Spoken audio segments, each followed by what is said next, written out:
Hello and welcome to Frontline. I am Obiora Ilo. Today on our program, would look at the ongoing voter registration in some selected states in the Federation. We'll be talking to a distinguished senator who's been monitoring this exercise.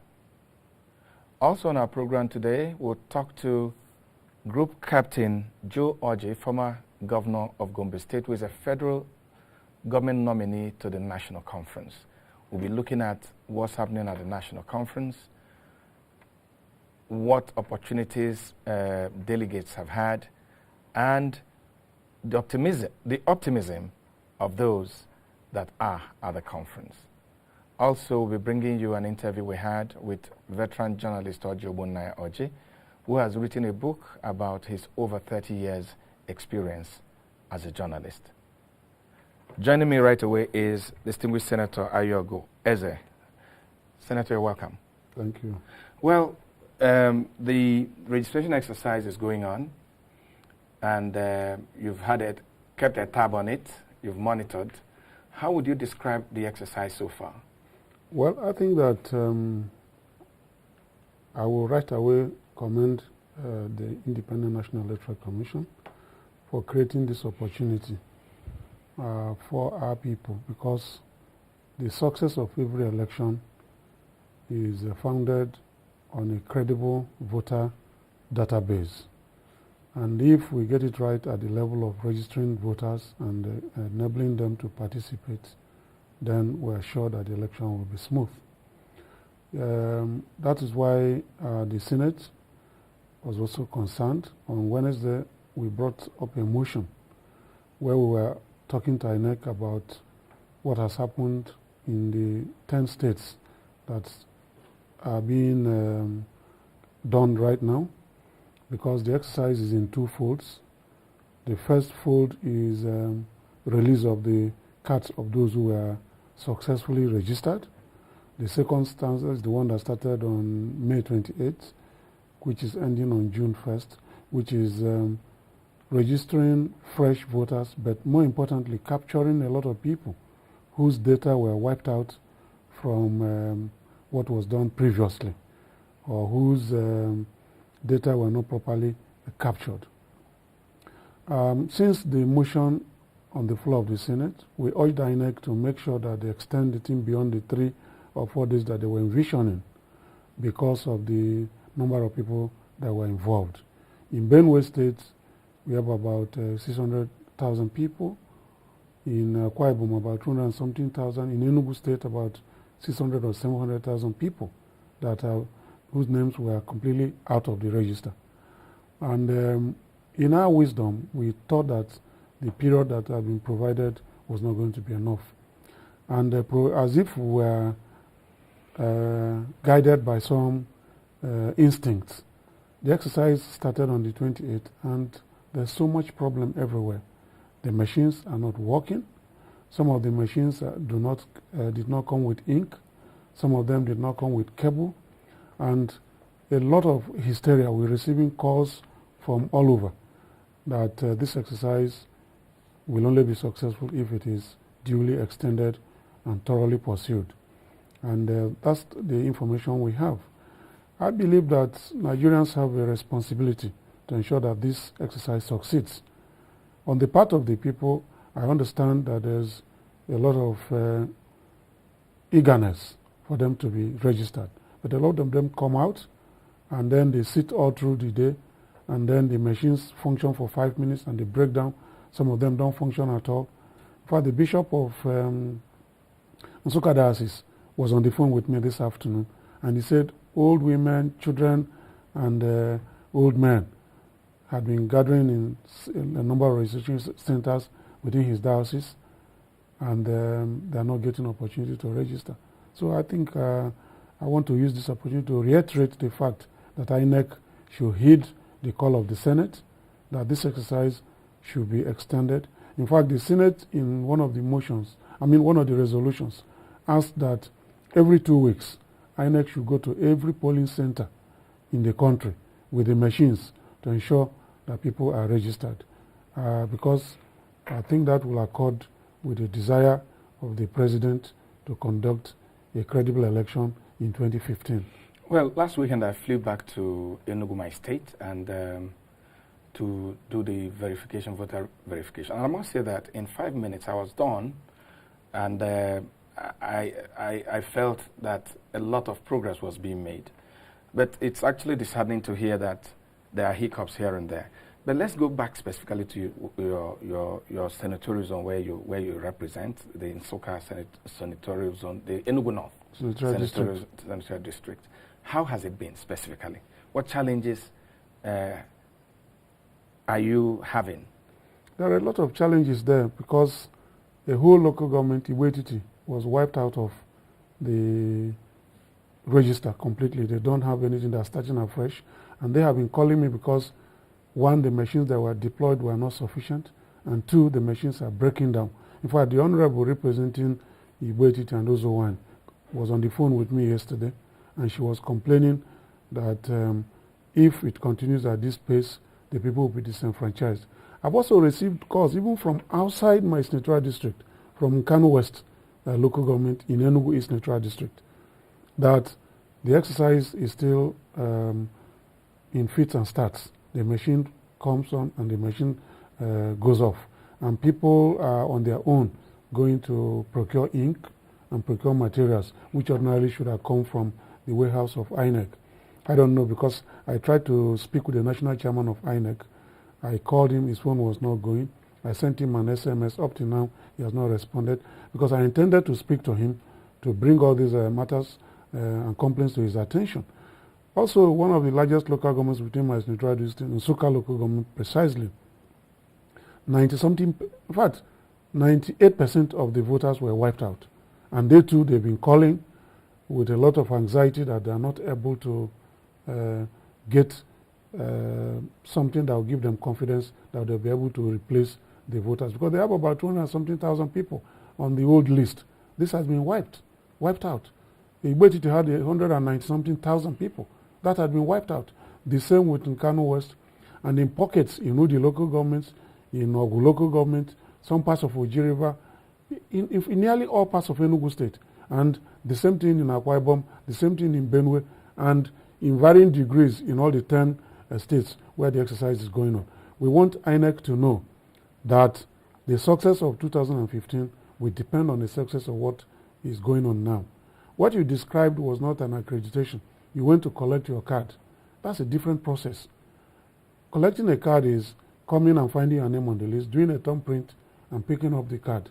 And if you can't produce your temporary voters paper, the voters card they gave, you now endorse a paper for them to show that you couldn't find it, but that you have collected your card. That's a different process.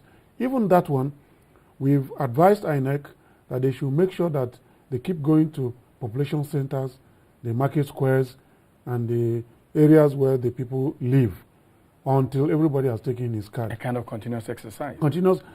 Right now it is continuous, but what INEC wants to do is to pull all the cards and the registration machines to the INEC office in the local governments. And we're saying that this will not suffice, because some locations are like 7 or 8 hours or 3 hours or 4 hours to the local government headquarters.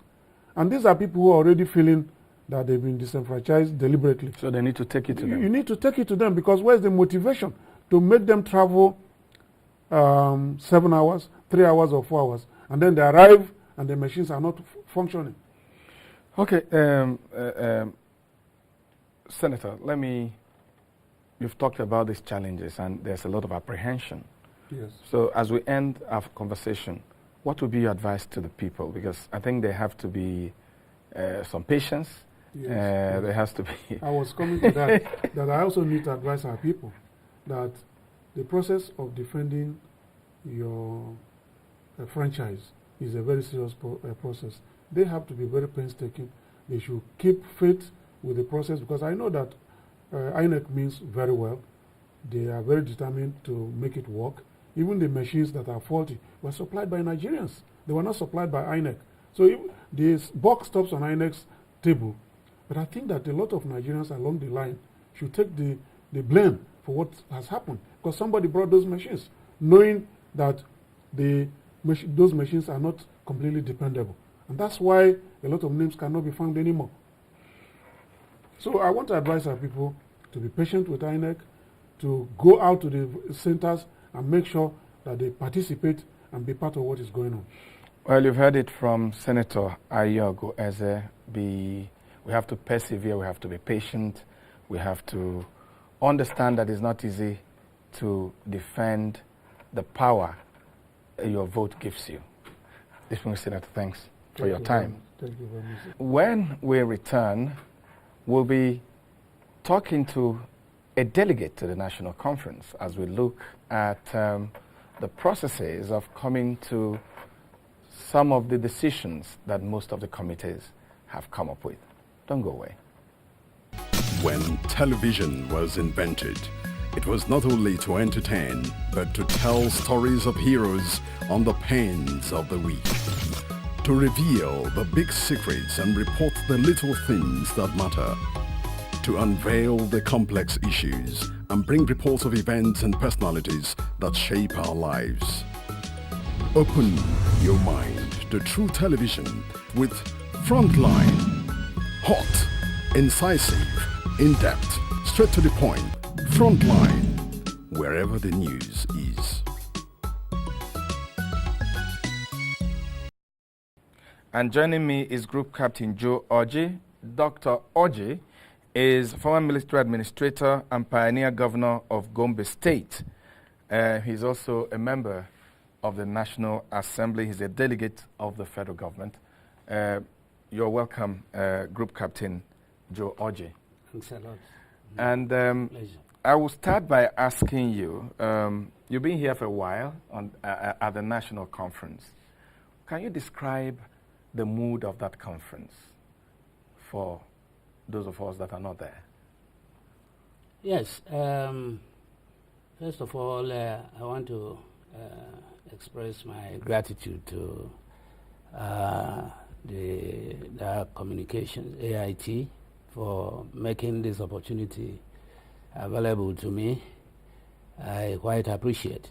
In fact, as you would very much anticipate, the national conference, though a bit controversial at the onset, is something that personally I believe that this country needs, particularly at this point in time. We have a lot of national challenges, as it were. A little controversial at the beginning, but it looks like everything has simmered down. What made that possible? A lot of people were apprehensive when the conference started. First of all, the president's inaugural address, we spent about 4 weeks debating it, where every member of the conference, 492 of us, had opportunity, to debate and make comments on Mr. President's inaugural address. And that inaugural address was greeted with a lot of,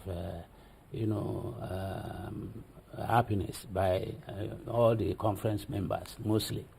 So some other people who thought that it was just one other opportunity to bring people for merry-go-round and jamboree, had a very quick change of mind, because we saw Mr. President very, very,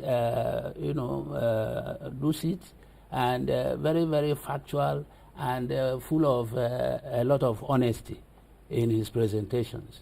And when we saw what was before us and the mandates, I think it created a lot of turnaround in the minds of a lot of people.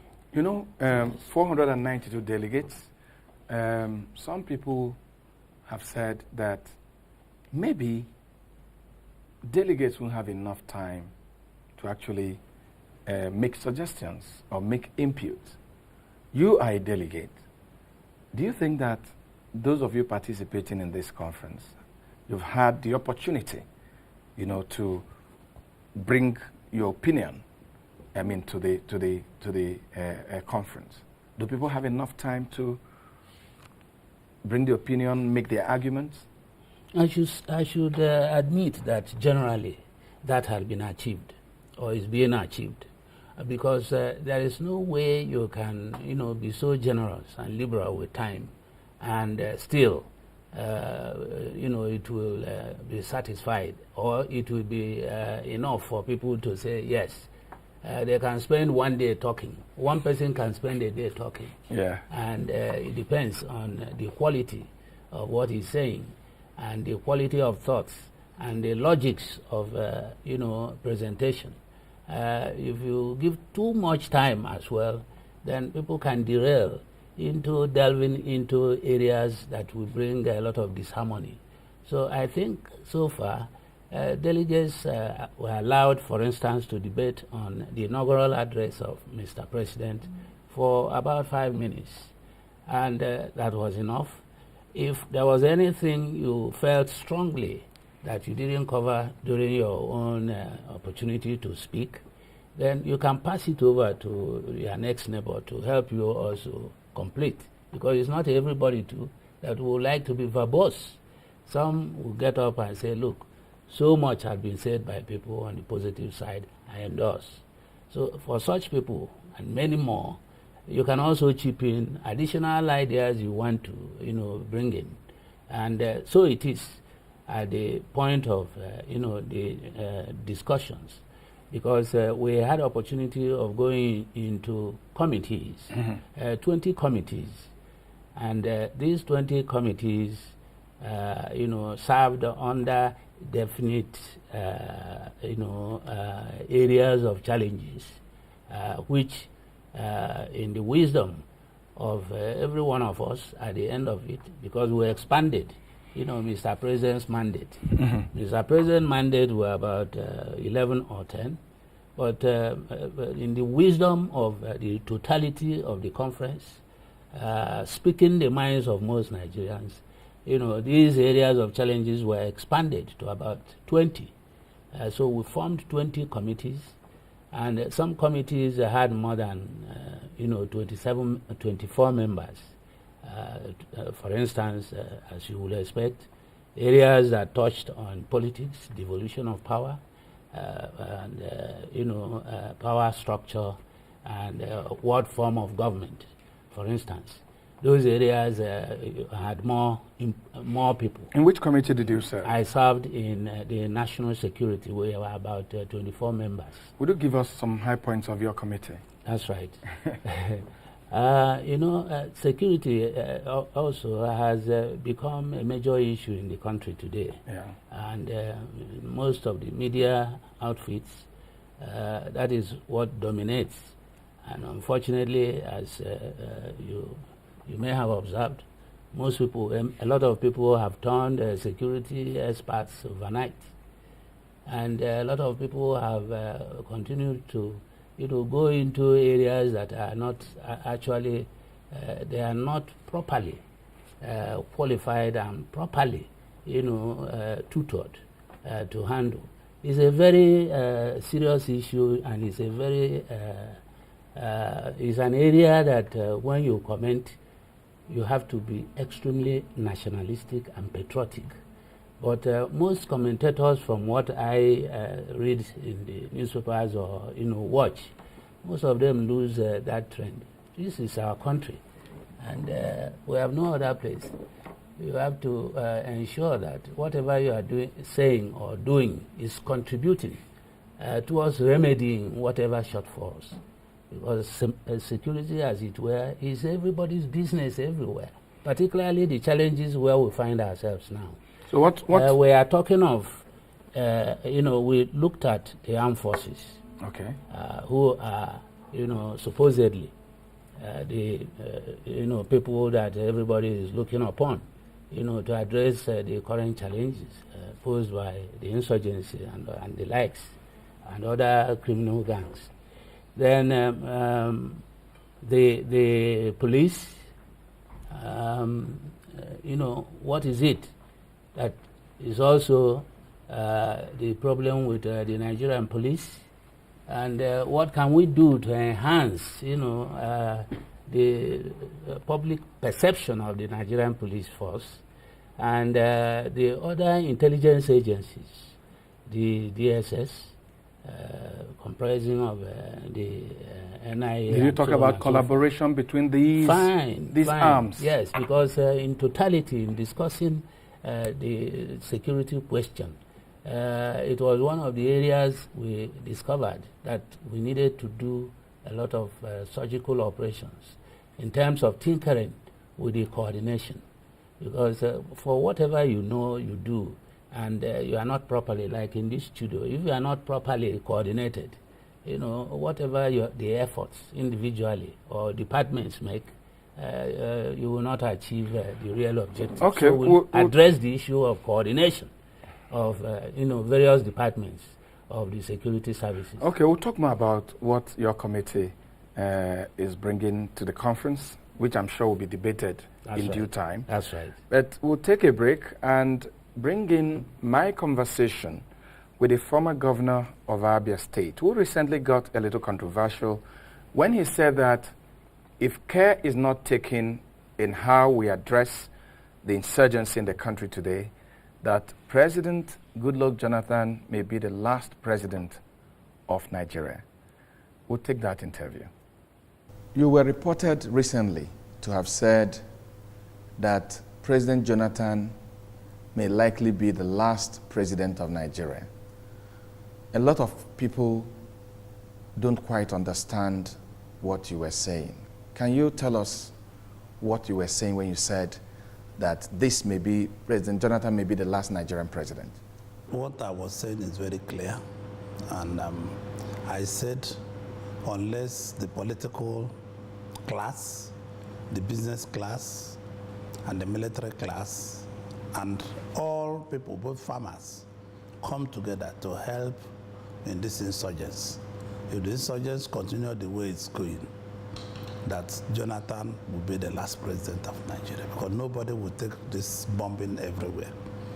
Because killing of people every day means that there is chaos, and nobody wants to be associated with chaos, because it's from this bombing here and there that people will start asking for independence.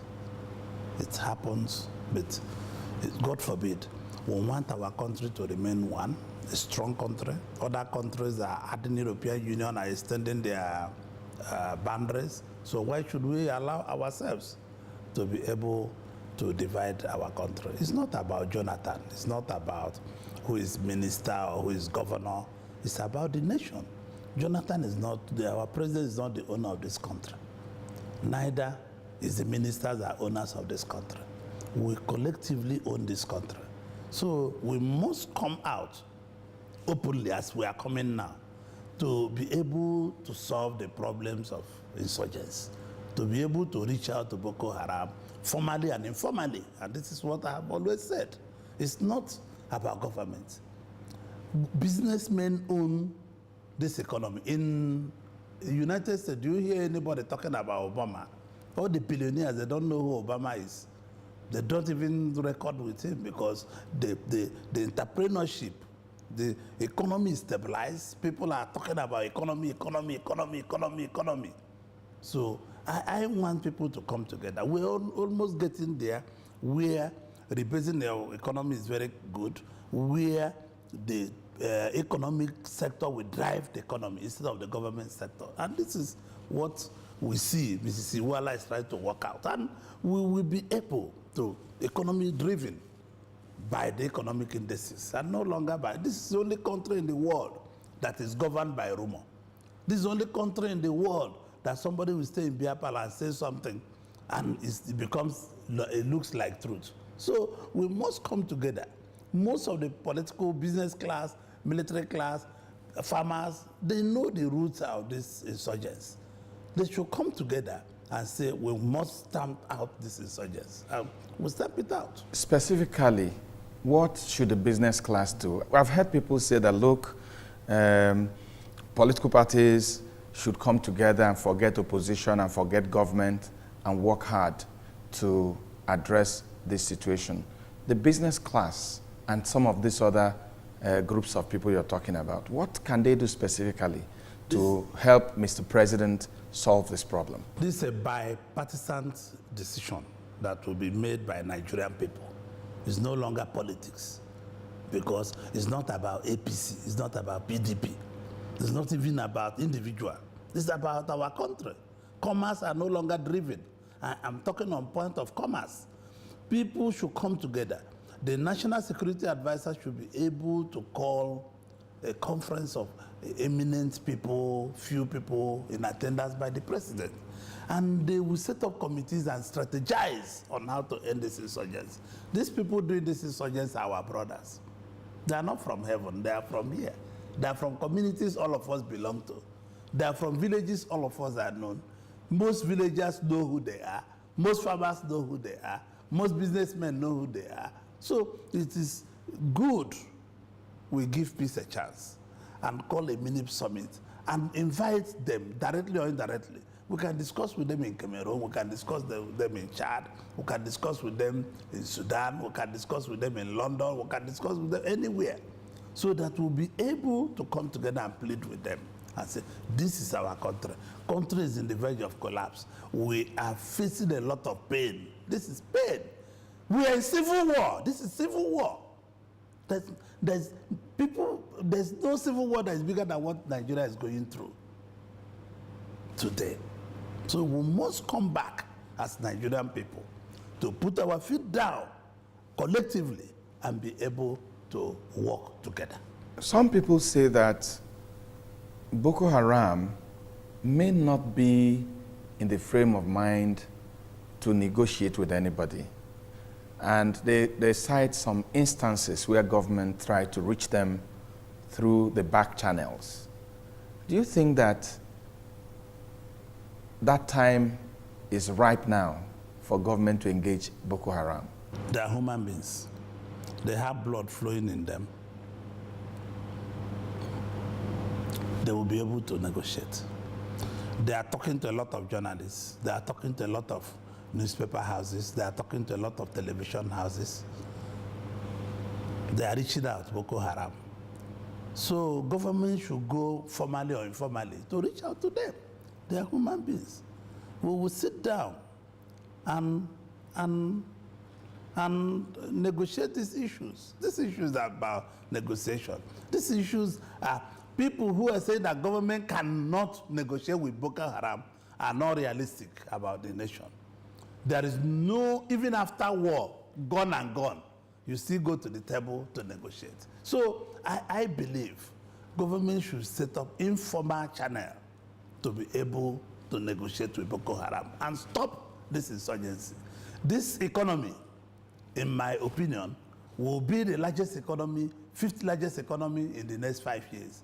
Because if we're able to put our infrastructure right, put our, when I mean infrastructure, I mean like telephone lines and railways, NEPA, etc., and all the rest of them. If we're able to get it right, we have everything in Nigeria. This country can take over from China. We can manufacture everything in the east of Niger. Everything manufactured will be done between Aba, Onitsha, Newi, and some Ibadan. We will manufacture everything in Nigeria. Anything manufactured, we can do it in Nigeria. So I believe this is a great nation. While toiling with our nation, we have a lot of opportunity that we have to further the nation. The problem of nation is not about what we can do. It's about tribe and religion and all the rest of them. People are playing religion, people are playing tribe. This is the worst period of this country because I cannot see leaders. When a leader comes, they preach about religion, they preach about tribe, they preach about where they come from. Nigeria should overgrow that kind of thing. We should know we are Nigerians. In the past few weeks, we've had very eminent Nigerians come to Abuja, participate in the national conference. How can we leverage, how can we use this national conference to advance this kind of Nigeria you're talking about, where we work together? How can we use this conference to achieve that? In reality, I'm very, very impressed with quality of men, although there was a time press said that I said there are too many old men. I said that there could have been a balance of the elders, of 60% of the elders and 40% of the younger ones. So, because the elders knew where we started from. And if they knew, they will be able to direct the younger ones on how we can live, or how they can live. Now, I'm over 50, so I'm no longer a small boy. When somebody's 50 above, it becomes trying to enter in the group of elders in a couple of years to come. So I believe the conference should give Nigerians sense of discussion. And that sense of discussion should be discussion removed from tribe and religion. A serious discussion that they can be able to modify anything that is modifiable in our constitution that will help commerce, will help the nation, will also help the system. It's not just going to be, we are here, they paid us, and we are not. They should be able to gain something. And mind you, in every constitutional conference, there is something they must gain from it. So it is left on the people who are there now to be able to make sure that the constitutional conference, this conference is not a waste. It is always good for a nation to talk, but if that nation can talk freely. Do you think, or what would be your advice to, for instance, the National Assembly? Because we all hear that at the end of this conference, if the National Assembly does not buy into it, that it may not be very, very successful. What would be your advice to the National Assembly and to Nigerians? Because some of the things that will come out from the National Conference, besides being policy things that government can take action on, most of them may be amendment or introduction of new laws into our Constitution. So what will be your advice to the National Assembly? My advice to the National Assembly is very simple. They should know that opinion of majority of Nigerians should prevail. If there's any law or any suggestion made by the National Conference, and that opinion is likely to favor majority of Nigerian people, Nigerian National Assembly should bipartisanly pass it without saying I'm APC or PDP or any other party. This is what I expect them to do.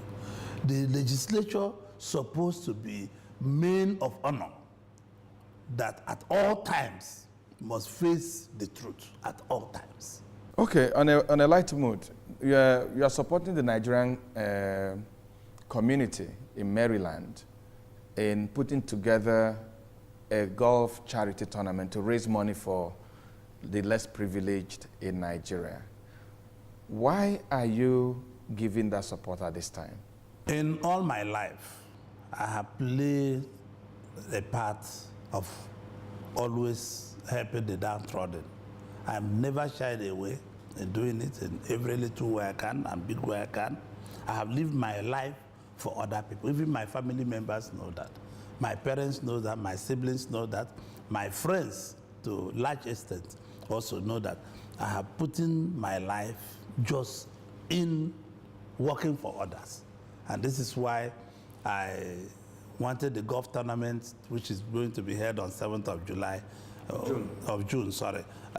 Maybe I wouldn't even be there, but I cherish people doing what is genuinely for the poor, because the people see what we do. There's a lot of acrimony in the system. It's only when we show love to one another. There's only one law God said we should abide to. It's love. Both the public sector, the private sector are not showing any love. Everybody in Nigeria is just dog eat dog. People will offend you, you'll carry it to your mind for the rest of your life. I've always asked people that offended me, I've forgiven them. I'm not superhuman. I also expect people that I've offended to forgive me. At all levels, we should reduce acrimony to be able to work for the poor. The country needs to work more for the lowest class and work for bringing this lowest class to middle class is more important to me. Thank you, Your Excellency, for your time. Thank you for calling me up. Thank you. And that was the former governor of Abia State, Orji Uzor-Kalu, speaking with me earlier on today. Group Captain Orji, you know, before we went for that interview, you were talking about some of the high points of the recommendations of your committee. And in the interview I had with former Governor Orji Uzor-Kalu, he spoke about everyone coming together and joining Mr. President. That it has to be, he said in his words, it has to be a bipartisan coalition to fight insurgency, support the president to defeat these insurgents. A lot of Nigerians are still worried that there's so much division among the leadership in Nigeria. You see the presidency disagreeing with the state government, then the other parties come with their own accusations.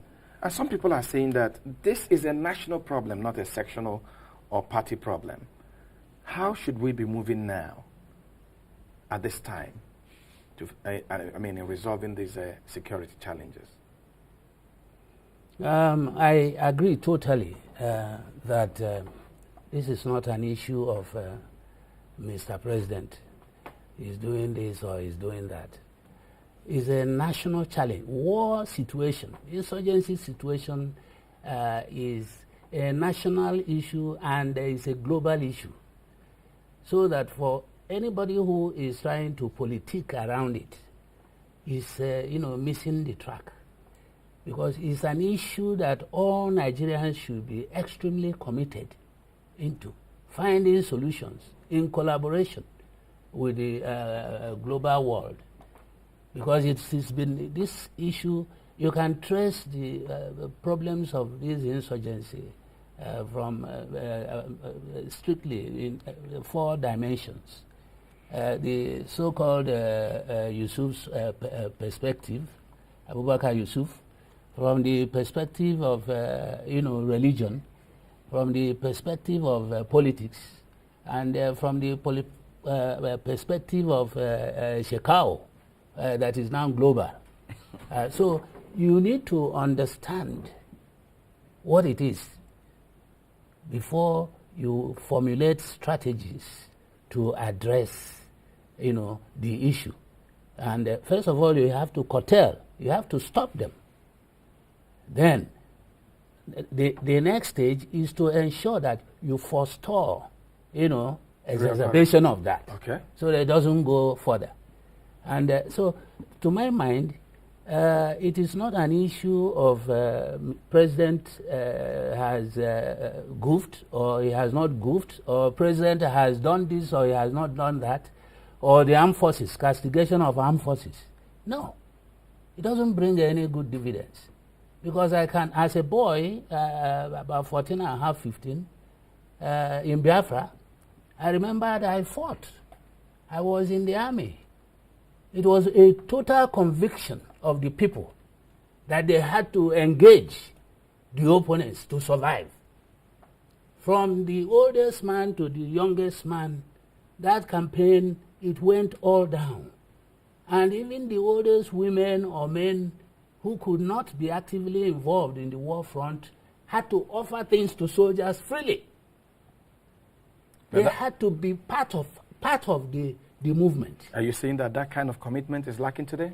That is exactly what is lacking totally in this process.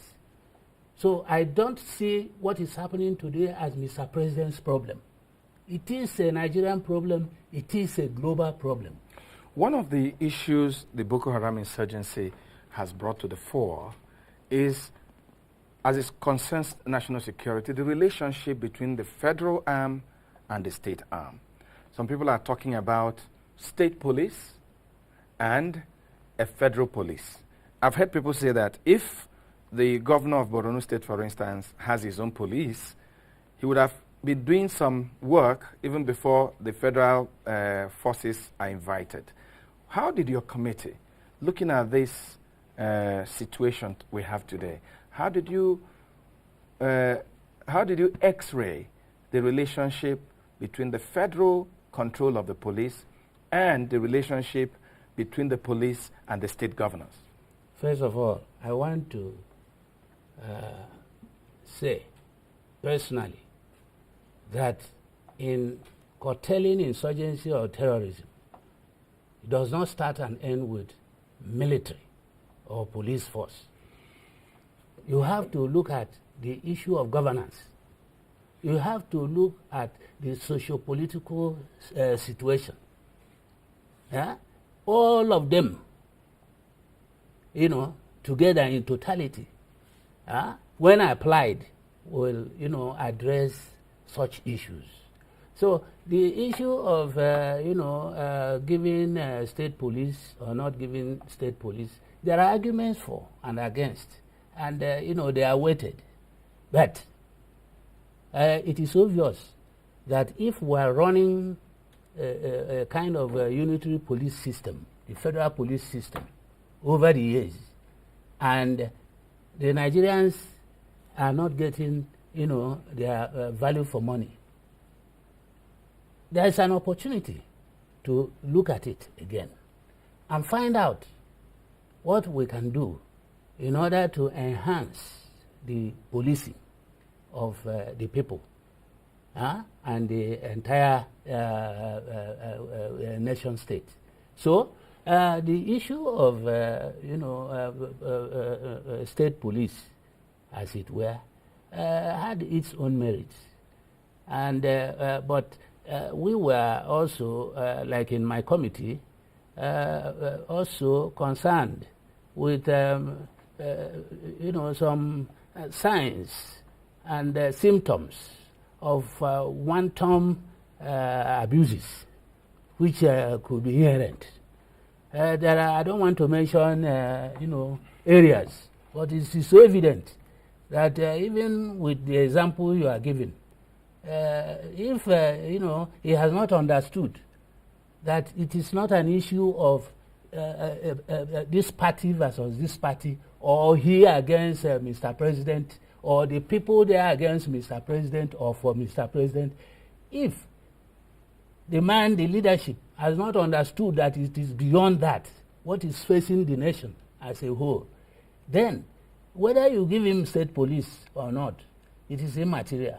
It will also be subject to utilization in a manner that also that will generate public outcry to condemnation or support. So what we have tried to do there is to feel that we should stay a middle course, to some reasonably, that should, the federal police can apply, but from certain levels, particularly in the intakes and also the people, the field workers, because from also indications of what had happened, stories we hear of, you find hunters or, people, indigenous people. Being more effective. Being in particular situations. Effective, yes, and getting a lot of intelligence information and so on. It supports a lot, that quest for state policing. But in doing that, we have to also be careful. Okay. Yes. Okay. Let me end our conversation with a question I've asked every delegate that I've had opportunity of having a conversation with. Do you think sincerely that something positive will come out of this gathering in Abuja? Well, from the volume of work we are doing and areas that, and the way and manner we have approached this assignment, as you watch, at times it becomes very explosive. At times, issues, go personal or go, group interest-wise. And at the end of the day, some sanity will still come in, prevail, having the nation state as our objective, what is best and what is good for our country. So I believe that most of the things we are doing, we are putting together, those thoughts, are what we believe will be good for this country, to strengthen the unity of this country, to eliminate a lot of suspicions that are evident everywhere, and also to motivate Nigerians for being proud of their country and generate the sense of hard work.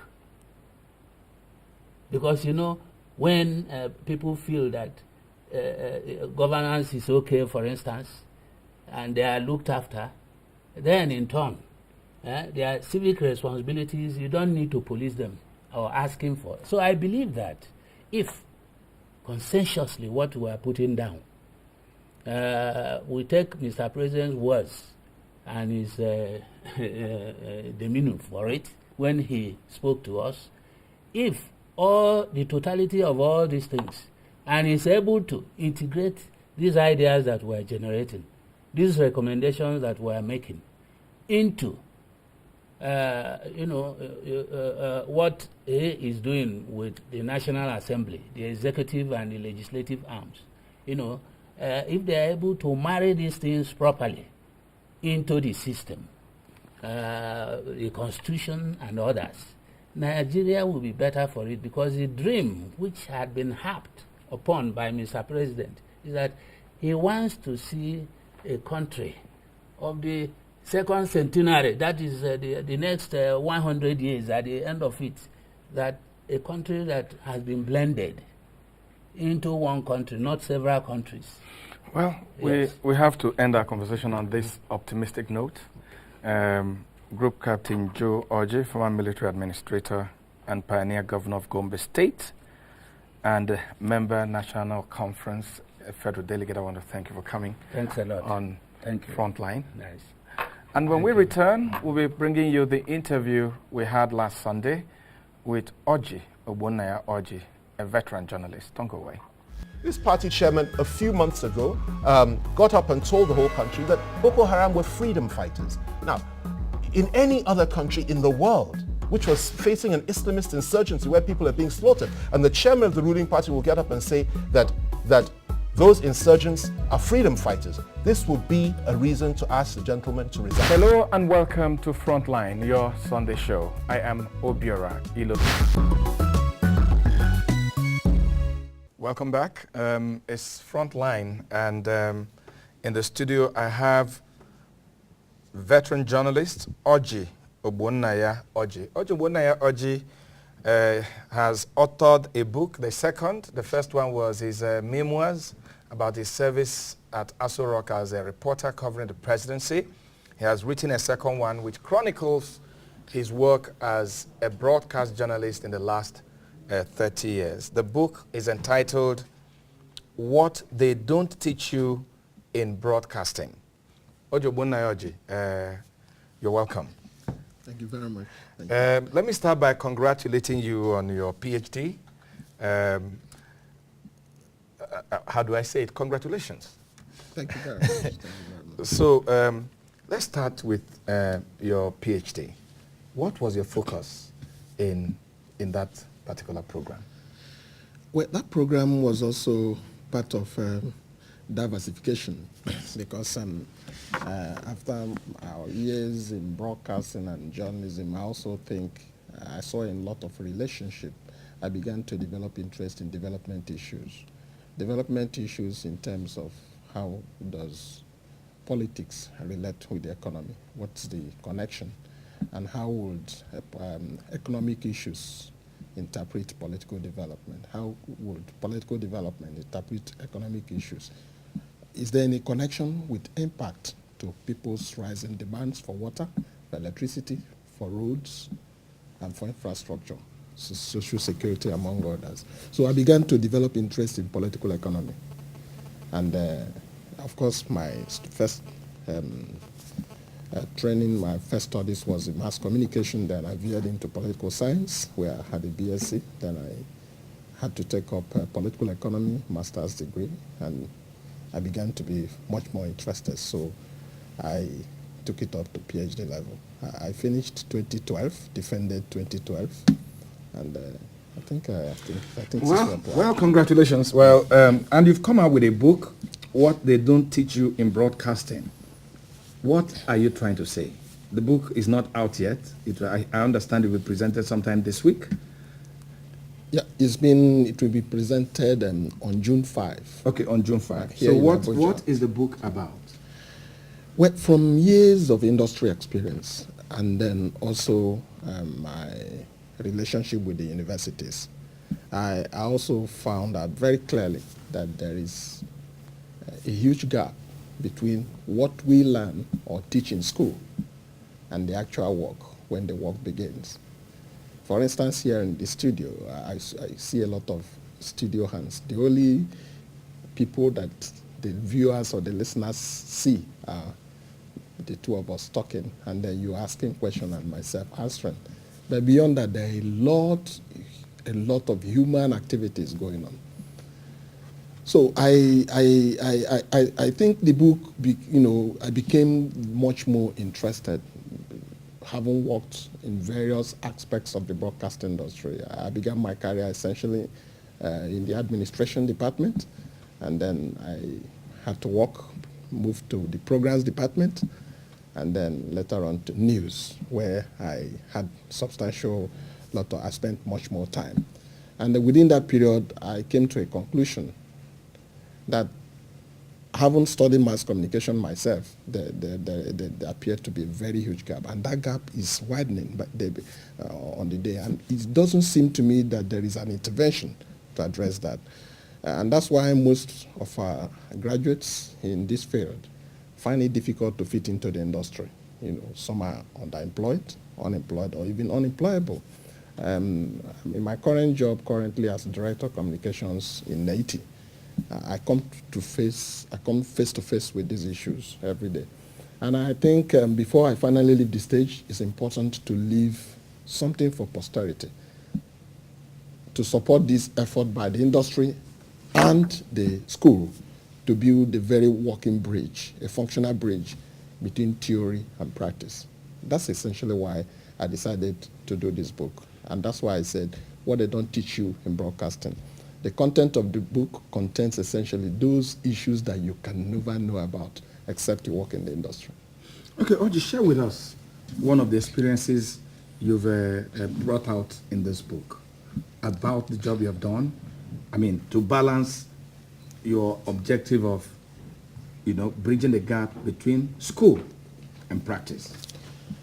Let's start with the career options available to young school leavers who want to make a career in broadcasting. I'm not sure there is extensive awareness about what they should expect. What they should expect in terms of career fulfillment, in terms of career progression, and in terms of career motivation. And even in terms of career impact to society. That's not very clear. And many of us who went into this profession were unaware of what the future holds. That is captured in the book. Secondly, how does the media, how does the society look at a broadcaster? Your name is all over the place. Your face is all over the world. Is the expectation of the society, does it match exactly, the reality that the personality defines? I give a practical example. The radio and television imposes some personality to broadcasters, which is either real or imagined. Some of these assumptions or expectations are not really what it is on ground. So we try to lead our listeners and viewers into the real world of the media, of a broadcaster, and a relationship with what the society expects. Secondly, what does the broadcast environment look like? If you're just a young graduate and you leave the school and you walk into a broadcasting house, what are you likely to meet? What are those functional departments, the do's and don'ts that govern this profession? For instance, broadcasting is a very disciplined profession. It's a profession governed by time.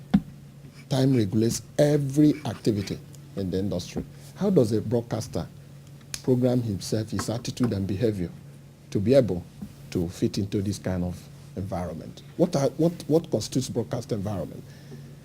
How do you address yourself as a broadcaster to issues of conducting interviews? For instance, when you want a guest to come into the studio, what are the basic preparations that needs to be made? You talked about them in the book. Yeah, they're all contained in the book. Okay, Oji, let me There are two areas, because we don't have too much time, there are two areas that I really want to talk about. You started as an administrator, you became a studio manager, you went into reporting, you rose to becoming a broadcast administrator, you were also a presenter. Then in the intervening years, you went to work as media advisor to the Senate President, media advisor to the minister. We went to BPE and all that. How does your training as a journalist, how has it carried you on? Not only in the basic journalism job you've done, but also in these other areas that are related to journalism but are not core journalism. They are all very coordinated. Each one leads to the other. So as an administrator, as one who has worked in the administration, though very briefly, I was exposed to how certain decisions are made. So when I moved into the professional area of broadcasting, I am more careful not to fall into certain rules and regulations, which people who never had that exposure will always want to, will probably take for granted. In the programs department, you will be exposed to how ideas become programs, and programs can lead to influence human behavior in society. So they're all interrelated. But then, in this particular book, I did not touch about my other area of media relations. That's going to be another book. Another book, okay. And then education. I mean, you joined broadcasting as a work holder. Yeah. So what drove you? Why did you want to improve yourself? At that time, the country was very, the environment was very fertile for knowledge, education. For well, education. We're going to have more time for education to talk about the book you have written. Oji Ogbonnaya Oji wrote a book, What They Don't Teach You in Broadcasting. That book will be presented to Nigerians on the 5th of June at the Shehu Yaradua Center. Oji, it's been my pleasure, and I say congratulations. Thank you very much. Wonderful. Journalist Oji Ogbonnaya Oji talking about his new book, What They Don't Teach You in Broadcasting. That's our package for today. I am Obiora Ilo. Thanks for watching, and let's do it again same time next week.